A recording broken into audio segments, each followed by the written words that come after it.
Walaupun ketiga-tiga amalan ini diberikan pahala ibadat haji dan umrah, bukan maknanya orang yang buat tiga perkara ini dah tak perlu buat haji ataupun umrah lagi.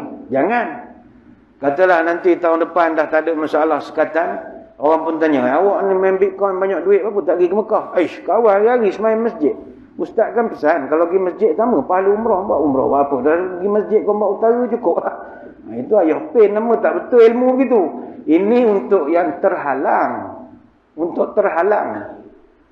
Kewajipan haji tetap berlaku sampai bila-bila. Fadilatnya itu cerita lain. Jadi ini tiga perkara yang perlu kita buat. Muslimin muslimat yang dirahmati Allah sekalian. Maka solusinya untuk kita menghadapi dua peristiwa besar ujian yang melanda kita ini, ayolah kita berlapang dada, sabar, redha, duduk bersama berlapang dada, duduk berkawan bertenggang rasa. Orang pendendam hatinya hitam, orang cemburu hatinya berbulu. Orang pendendam imannya padam, orang berdengki hati berdaki. Sebab itu salah satu tanda adanya iman adalah orang ini boleh redha menerima takdir Allah. Ar-ridha bi qada'illah. Ini puncak tinggi. Susah nak dapat. Baik itu inilah perkara yang banyak disebutkan dalam hadis. Baik itu kalau kita belajar cerita dalam Quran. Ketika kita bercermin kisah dalam Quran, kita bertemu dengan kisah bagaimana awal mula kehidupan manusia ini adalah di syurga. Pada waktu itu, syurga dihuni oleh iblis dan juga malaikat. Iblis adalah pemimpin di syurga, jadi para malaikat pun hormat kepada iblis. Tapi kemudian Allah telah mengutuskan kepada surga ketika itu seorang pemimpin baru. Siapakah pemimpin baru itu? Namanya Adam. Apakah yang berlaku kepada Nabi Adam? Yang ini kita akan terangkan kemudian, kerana kita nak beri laluan dulu kepada azan isyak. Jadi tuan-tuan semua jangan ke mana-mana, kita akan kembali lagi selepas ini. Muslimin muslimat yang dirahmati Allah sekalian. Kalau ikut peraturan kita dikendaki menamatkan syarahan ketika azan isyak dah pun berkumandang, namun boleh diberikan pengecualian sekiranya mendapat keizinan daripada jemaah untuk dianjakkan sedikit pelaksanaan solat isyak untuk disambung sedikit saja syarahan pada malam ini. Maka kami mohon izin daripada para jemaah untuk kita anjakkan sedikit. Muslimin muslimat sekalian, apa solusi kita dalam menghadapi ujian-ujian daripada Allah? Ujian ini banyak, kalau kita nak cerita begitu banyak, tapi kita fokuskan pada malam ini. Yang terbaru sedang kita diuji adalah masalah umrah. Sudah pasti ramai orang akan marah-marah, kecewa, kerugian yang bukan sedikit. Maka kita nak mengajak, ayolah kita berlapang dada.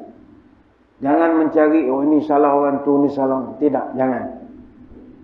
Boleh saja ceramah malam ni kita bakar, suruh semua bangun, pergi tumbuk ke sana, pukul boleh. Tapi tak menyelesaikan masalah. Ayuh kita berlapang dada. Tadi saya bawakan satu kisah bagaimana di surga dulu. Ini Allah rekodkan dalam Quran. Bagaimana dalam surga dulu ada iblis yang asalnya jadi ketua dia. Dia ketua di dalam surga itu. Tapi bila Allah utuskan satu pemimpin baru, iaitu Adam, iblis tidak mahu menerima keputusan ini. Iblis tak nak. Apa sebab? Kerana iblis merasakan dia lebih mulia daripada Adam. Dan inilah kesilapan dan salah iblis. Dia tidak boleh menerima ketentuan Allah. Allah menentukan Adam jadi ketua, kau kena ikut. Iblis tak nak.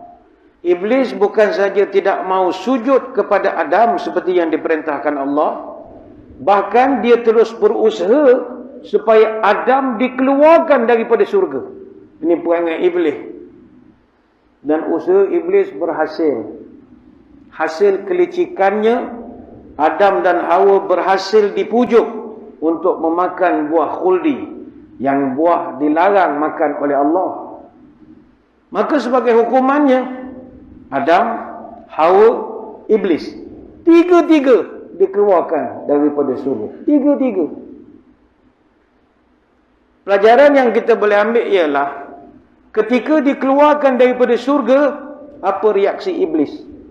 Ini semua Adam punya pasal. Kalau dia tak ada, aku tak jadi macam ni. Aku elok dah jadi bos di sini. Datang dia mengada-ngada dia jadi bos lah, itu interim lah, interim apa benda dia ni. Dia salahkan kepada Adam, tapi tidak kepada Nabi Adam alaihissalam. Ketika dia dikeluarkan daripada surga, dia telah bermunajat di dalam doanya. Rabbana zalamna anfusana wa illam taghfir lana wa tarhamna lanakunanna minal khasirin. Ya Allah, sebenarnya kamilah yang telah menzalimkan diri kami sendiri. Jika tidak Engkau ampunkan kami dan rahmati kami, maka tetaplah kami menjadi orang yang rugi. Surah Al-A'raf ayat 23. Sebagai manusia beriman, kita selayaknya meneladani Nabi Adam alaihissalam. Ikhlas dengan ketentuan Allah dan tidak mahu meniru perangai iblis yang terus-terusan menyalahkan orang lain saja. Tak ada sedikit pun nak mandam pada diri dia sendiri. Jangan. Orang Islam beza dengan orang yang bukan Islam. Orang beriman beza dengan orang kurang beriman. Apa bezanya? Orang beriman sentiasa melihat ada unsur kesalahanku dalam setiap kejadian. Ini perangai orang beriman. Orang yang kurang iman, no. Sebab dia Mr. Perfect. Setiap yang berlaku, you punya pasal. Dia tak boleh nak mengatakan bahawa ada salah saya. Never. Tak boleh. Ini perangai iblis. Ini bukan marah pada jemaah umrah supaya jangan marah-marah. Ustaz mengatakan kamu iblis. Tak. Ini nak cerita semua ujian. Semua ujian. Ada orang dulu pegang jawatan. Datang orang turunkan dia. Dia marah. Ini semua setan semua ni. Aku elok dah pegang jawatan besar. Korang ni semua setan. Dia tak nak langsung nak muhasabah. Ada tak silap pada diri aku? Tak ada. Jangan. Nabi Adam dia tetap mengatakan, Ya Allah, sayalah yang zalim diri saya sendiri. Tuan-tuan ingat atau tidak kepada peristiwa kekalahan perang Uhud? Ini Allah memberi tamparan betul kepada orang beriman. Walamma asabatkum musibatun qad asabtum mithlaiha qultum anna hadza.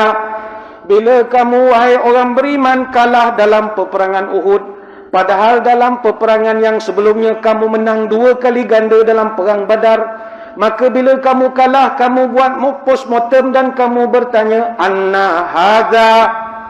Kenapa kita kalah? Apa macam kali ni kita boleh kalah? Dulu elok kita menang bergaya. Apa sebab kita kalah? Anna hadza. Dia orang mesyuarat tanya postmortem perang Uhud, kenapa kita kalah? Maka Nabi disuruh oleh Allah menjawab, Qul, katakanlah wahai Muhammad, Qul huwa min indi anfusikum. Kekalahan ini adalah kerana kesalahan diri kau sendiri. Wah, Allah Ta'ala nak didik. Para ulama tafsir semua tepuk dahi bila baca ayat ini.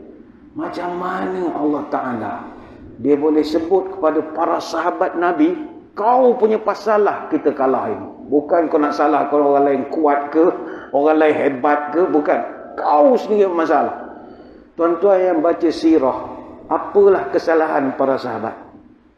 Mana ada buat dosa serupa kita? Tapi kesalahan mereka ketika postmortem tidak mahu melihat kelemahan pada diri sendiri. Mungkin ada kesilapan aku, mungkin ada kekurangan aku. Innallaha ala kulli syai'in qadir. Sesungguhnya dalam dunia ni kata Allah yang paling berkuasa ana. Aku yang paling berkuasa. Surah Ali Imran ayat 165. Belapang dadalah.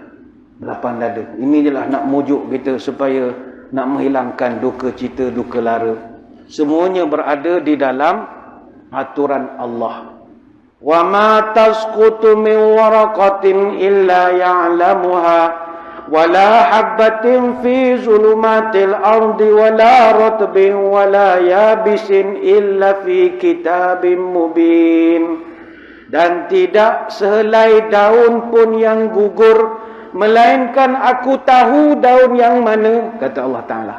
Dan tidak jatuh sebutir biji pun dalam kegelapan bumi, sama ada yang basah atau kering, melainkan semuanya ditulis di dalam Lauh Mahfuz. Surah Al-An'am ayat 59. Kalau daun sehelai yang gugur pun Allah yang aturkan, siapa di sini boleh mengatakan bahawa penangguhan umrah tak ada kena-mengena dengan ketentuan Allah? Siapa sini boleh angkat tangan, ni tak ada kena-mengena dengan Allah Ustaz?